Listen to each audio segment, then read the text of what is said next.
아까 얘기하던 미국 그 최초의 품성의 틀은 어떤 거를 세워놨냐? 보세요. 제일 먼저 신뢰예요. 이것을 갖다가 six pillars, 그래서 6가지의 큰 품성의 기둥이다, 하나의 틀이다, 그렇게 말할 수가 있겠습니다. 그러면 신뢰라는 제일 큰 품성의 기둥 안에는 자그마한 품성의 자질들이 있어요. 신뢰를 얻으려고 그러면 어떻게 해요? 우리가 정직해야죠. 우리가 청렴해야죠. 그 다음에 약속을 잘 지키고 우리가 충성하는 그러한 품성의 자질 아니면 미덕이 있어야 되는 거예요. 두 번째는 우리가 존중의 품성이 있어야 돼요. 존중하려고 그러면 상대방을 공경해야 돼요. 경외심을 가져야 되고 남을 더 대접하는 그러한 마음씨를 가져야 되는 황금률을 실행해 나가는 거예요. 그 다음에 세 번째는 뭐예요? responsibility. 네. 미국에서 제 학교에서 제일 먼저 가르치는 것이 R&R 그래요. respect and responsibility. 책임이에요. 선생은 선생으로서 책임을 다하는 거예요. 학생은 학생으로서의 의무를 다하는 거예요. 솔선을 다하는 거예요. 부모는 부모로서의 책임을 다하는 거예요. 이러한 책임을 가르치고 그 다음에 우리는 누구나 공평하게 대접받기를 원하죠. 그래서 우리는 공평한 품성을 가르쳐요. 그거는 공평하려고 그러면 어떻게 돼요? 우리의 마음이 열려 있어야 됩니다. 그러고는 어제는 공평하고 오늘은 공평하지 않냐고 이러면 안 되죠. 그러니까 우리는 일관성이 있어야 돼요. 그 다음에 돌봄의 품성이 있어야 돼요. 다른 사람을 갖다가 사랑과 친절로서 우리가 돌봐줘야 돼요. 남의 입장을 잘 이해해야 됩니다. 그 다음에 이제 6번째는 citizenship 아니면 이제 civility 그렇게 하는데 이것은 뭐 시민권이 아니고요. 한국 교포들은 citizenship 그러면 맨 먼저 이제 시민권 생각을 하는데 이 시민의식이다. 미국 시민이면 시민답게, 한국 국민이면 한국 국민답게, 또 내가 교인이면 교인답게 모든 것을 갖다가 올바르게 지켜나가는 이 6가지의 중요한 것을 기초로 해서 대체적으로 가르치고 있습니다. 제가 만약 여러분의 자녀에게 이것을 가르친다고 하면 반대할 사람이 있습니까? 없는 것 같으죠? 그런데 불행하게도 대한민국에는 많이 있을 것 같아요. 한 달 전에 국민일보에 요만한 만화가 나왔어요. 그게 교사가 도덕, 윤리 이런 거를 가르친다고 칠판에 썼더니 아이들이 뭐라 그러냐면 도덕, 윤리를 가르칠 시간이 있으면 그 시간에 영어 단어 한자를 가르쳐 주세요 하는 장면이 만화에 하나의 풍자적으로 나왔네요. 우리의 생각의 틀이 지금 그렇게 되어 있단 말이에요. 이 동영상은 이 미국의 리버티 뮤추얼이라고 하는 보험회사에서 어떻게 하면 사회에 어떤 공헌을 좀 할까? 영향을 미칠까? 이제 그런 뜻에서 제작해서 공중파 방송에다가 엄청난 돈을 들여서 했습니다. 그런데 여기에 그 남들을 배려하는 시민들의 책임의식을 보여줬는데 짧은 사이에 본 사람이 그걸 보고는 배워서 또 행하고 그걸 행하는 사람을 또 본 사람이 또 행하고 이렇게 해서 전부 다 전염되어서 나가는 사실을 볼 수가 있어요. 그래서 이것은 우리가 치식 교육보다도 먼저 우리의 부모가, 우리의 교사가, 우리 지도자가 먼저 모범을 보이는 것이 가장 효과적이다. 제가 이 동영상을 제가 다니는 이제 미국의 윌로크릭 교회에서 제가 예배 중에 봤습니다. 미국에서는 최소한 시민들이 문을 잡아주고 이런 배려는 하나의 기본적인 에티켓이요, 맨으로 많이 자리 잡고 있습니다. 그럼에도 불구하고 이 동영상을 통해서 우리가 하나님께서 뭐예요? 내가 대접받고자 하면 남을 대접하라. 이웃을 위해서 사랑하라 할 때에 구체적으로 생활에서 어떻게 하는가. 이런 설교에다가 사용하는 걸 보고 제가 이 본사에다가 전화를 해서 왜냐하면 TV에는 그냥 한 1분 정도로 해서 지나가 버리니까 제가 이 교육용으로 사용한다고 해서 구했어요. 근데 놀라운 사실은요, 그 이후에 이걸 동영상을 받고 난 뒤에 한 3개월 후에 제가 그 회사에서 이메일을 받았습니다. 뭐라 그러냐면, 이것이 광고가 나고 난 뒤에 교회나 동네에서 부녀자들이, 회사에서 직원들이 그룹을 만들어서 이 운동을 시작하게 됐다. 우리나라가 동방예의지국입니다만은 우리가 이런 시민의식과 시민의 질서와 또 이런 예의들이 남을 배려하는 것이 너무 생활에서 부족하지 않나. 구체적으로 제가 여기에 마트나 무슨 뭐 백화점에 가가지고 저는 습관이 돼서 문을 잡아줘요. 그런데 내가 잡아주면 그냥 그걸 통과해서 가면서도 고맙다고 하는 사람이 10명 중에 한 사람이 있을까 말까 해요. 또 그런 거 하면 앞에 가는 사람이 나는 습관이 되었으니까 잡아줄 거라고 나는 그래서 습관이 되었으니까 가다가 보면 문을 그냥 탁 놔버려요. 그러면 어떻게 유리문이 그냥 와서 엄청난 위험이 있을 수가 있단 말이에요. 이제 이런 모든 것이 우리가 생활화되어야 돼요. 우리가 품성교육을 효과적으로 하려고 그러면 가정과 학교가 협력해야 됩니다. 그래서 이제 세종초등학교 같은 경우에 교사들이 와서 배우고, 그 다음에 교사가 또 교사들에게 전달을 하고, 그러는데 하나의 프로그램으로 전달하는 것이 아니라 벌써 그 지도하는 교사 자체가 모범을 보이는 거예요. 그러니까 이 아이들이 너무너무 빨리 배우니까 부모들이 도전을 받아가지고 학부형들이 저한테 연락이 와서 학부형들이 5차례씩 해서 5주간 해서 1기, 2기까지 끝내는 사례가 있었습니다. 왜냐하면 가정을 뭐라 그래요? 세계에서 제일 작은 학교다, 그렇게 말하죠. 가정이야말로 우리의 덕을 세우는 제일 첫 번째 학교예요. 그래서 우리가 이 덕목을 배양시키기 위해서는 의도적인 노력과 투자를 해야 되는 거예요. 거기에서 우리가 가르칠 거는 건면하고 존중하고 책임을 가지고 이런 기본적인 도덕이 없다고 하면 이 사회는 질서가 무너지고 악을 만드는 것인 거예요.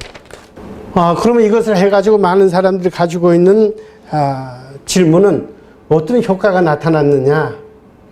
이 효과를 과학적으로 데이터로 나와 있는 것은 엄청납니다.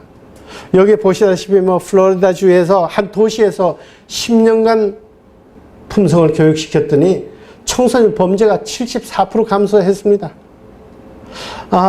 지금 우리나라를 떠들썩하게 하는 부산의 여중생 그 살해 사건도 성폭력도 이런 문제를 품성으로 해결할 수가 있어요. 달라스 같은 데에서는 초등학교에 1년 동안 이 처벌하는 게, 징계하는 게 1,500건이었어요. 그런데 품성을 실시하고 나니까 100건으로 떨어졌다면 오늘날 우리나라도 아마 그렇지 않겠는가.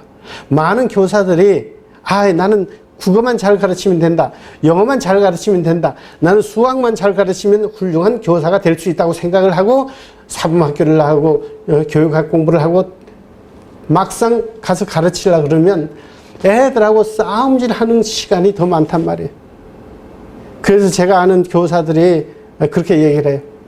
정말 이것도 하루도 아니고 이틀도 아니고 얘들을 보기만 하면 나는 너무너무나 그냥 지겹다는 거예요. 애들만 봐도 화가 나는 거예요. 그냥 화가 납니까? 애들이 말을 듣질 않으니까, 가르치려고 아무리 해도 듣질 않으니까. 그런데 그분이 와서 품성 교육을 받고 나니까, 그 다음에 이 아이들을 갖다가 어떻게 하는지를 갖다가 배우고 나니까, 그 다음에 애들을 보면 너무 즐겁고 학교에 가는 것이 너무 즐겁고 행복하다는 거예요. 대학교에서 이런 8,000명의 중고등학교 학생을 통해서 품성 교육을 그 결과를 조사를 해보니까 절도가 40%, 파괴가 없어지고요. 그 다음에 음주, 그 다음에 마약, 이런 것이 엄청나게 감소가 됐단 말이에요. 우리가 상담을 한다든지, 무슨 알코올 중독 상담을 한다든지, 그 다음에 까목소에다가 집어넣는다든지 하는 거는 그건 나중에 하는 일이란 말이에요. 예방적인 차원에서는 엄청나게 중요하고 효과적이다. 지금 우리나라에 그러잖아요. 요새 법을 만들죠? 그래서 사형제도를 만든다? 이 논란이 되고 있지 않습니까? 그런데 데이터에 의하면 사형제도가 있다고 해서 범죄가 줄어들지 않는다는 것은 역사가 증명하고 데이터가 증명을 하고 있거든요. 이거는 모든 것이 품성으로 엄청난 효과를 거둘 수 있어요. 그런데 우선에 품성이 제대로 되게 되면 부모나 교사들이 가지고 있는 것은 뭐냐 하면, 그럼 우리 애들 성적이 올라갑니까? 성적이 올라가겠습니까? 안 올라가겠습니까?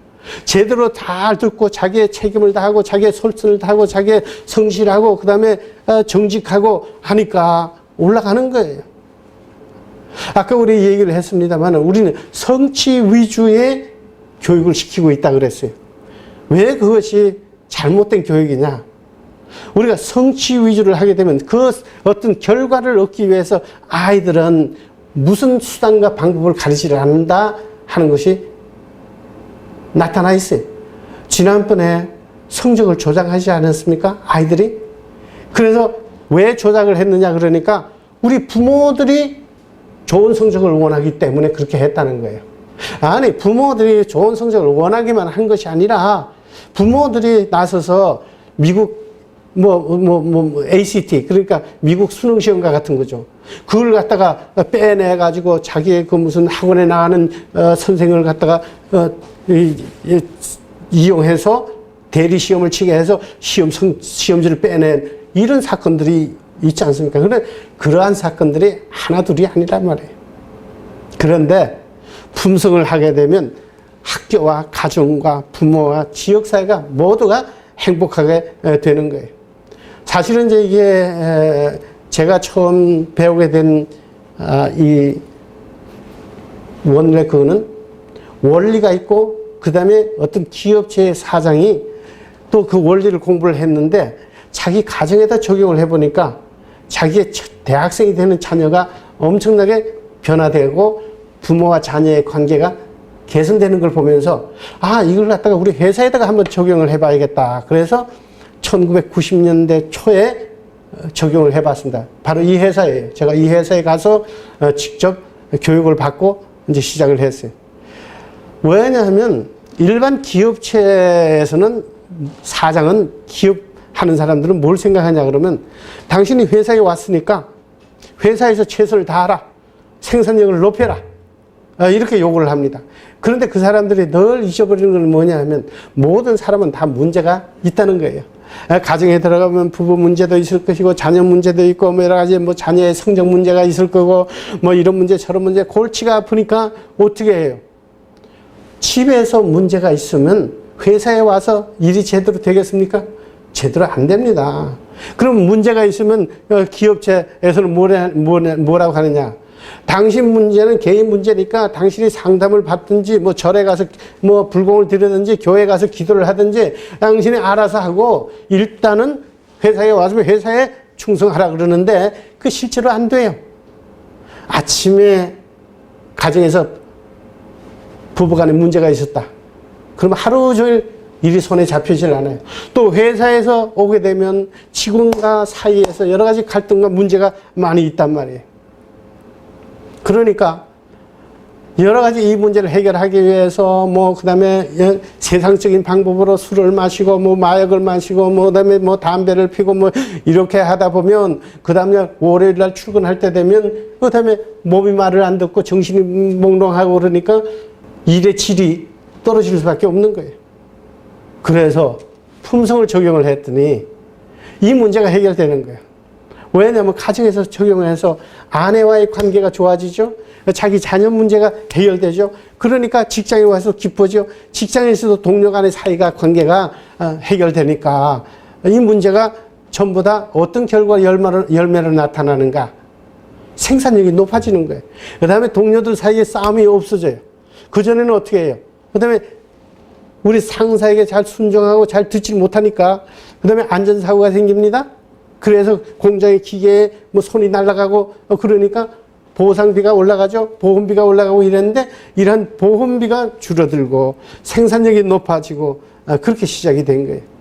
이제 이렇게 되었을 때 소문이 나서 다른 제 기업에서 당신네 회사에서는 직원들이 요즘 보니까 굉장히 어떻게 행복해 한다. 얼굴빛이 다르다. 이제 이렇게 하면서, 당신네는 뭐 보너스를 줍니까? 물었어요. 그랬더니, 우리는 보너스를 받는 것보다도 더 행복합니다. 왜? 품성으로 우리가 직장 생활을 하고 가정 생활을 하니까 그랬어요. 보너스는 그때뿐이에요. 받으면. 그러나 영원한 이 품성을 심어줬더니 이런 결과가 나타나서 다른 기업체에서도 이것을 도입을 한 지가 벌써 10년이 넘었네요. 18년째 되네요. 이제 이 소문이 나면서 오클라호마에 있는 교육청에서 이 회사를 찾아왔습니다. 소문이 보니까 당신의 기업체에서 이런 것이 소문이 났는데 우리한테도 이걸 좀 가르쳐 주십시오 할 때에 학교에서 가르칠 자료는 우리는 없습니다. 아무것도. 그러니까 그냥 당신들이 회사에서 직원들에게 하는 그냥 그대로 하십시오 해서 그냥 가서 말로만 했어요. 그러다가 보니까 앞으로 여러분이 공부하게 될 아주 8페이지짜리 교재가 나중에 개발된 거예요.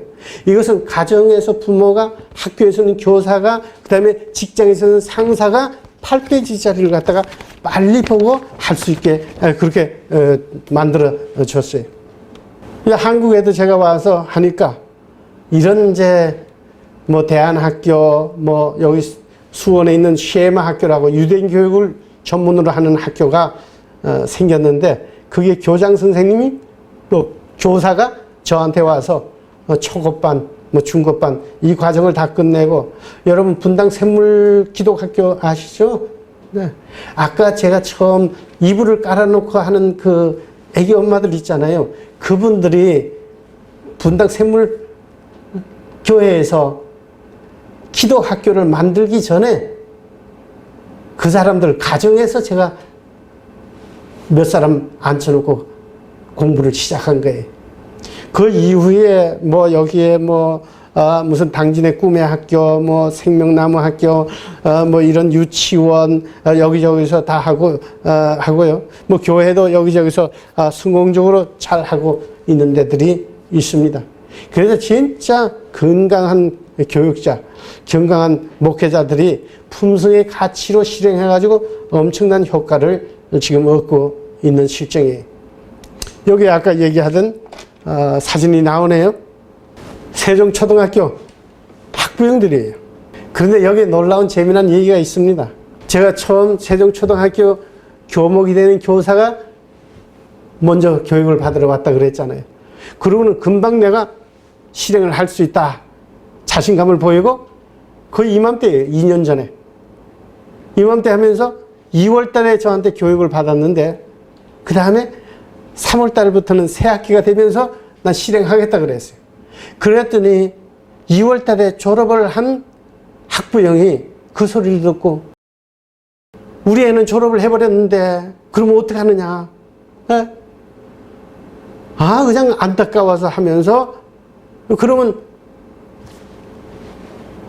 그 가르치는 데가 어디냐 하면서 저한테 전화가 온 거예요. 전화가 와서 여기까지 올 수가 없으니까 그러면 우리가 이 학부형들을 모아서 할 테니까 와주시겠습니까? 하고 시작을 했어요. 그래서 저한테 배웠던 교사는 다른 교사를 가르치고 저는 이렇게 학부형들을 이렇게 가르쳤는데 바로 여기에 이분이 누구냐? 졸업한 아이의 어머니입니다. 여러분 좀 놀래주시기 바랍니다. 도전 받으시기 바랍니다. 오늘 아무리 좋은 게 있다 그래도 졸업을 했으면 그걸 끝나지 않습니까? 그러함에도 불구하고 좋은 것을 어떻게 해서라도 이 좋은 가치를 심어주기 위해서 졸업을 한 아무 상관없는 어머니가 아직 졸업하지 않은 부형들을 모아서 그것도 영향력을 엄청나게 미쳐서 지금까지도 학부형들은 그때부터 해서 그냥 저한테 배워서 그걸로 끝나는 것이 아니라 가정에 가서 실행을 하고 그 다음에 이 한 달에 한 번씩 학부형들은 모여서 자기네가 실행해온 것을 갖다가 피드백하고 나누면서 격려하면서 점점 전염시켜 나온다. 그런 사실을 제가 보고를 받았어요. 바로 여기에 있는 이분이 제가 칭찬해 주고 있어요.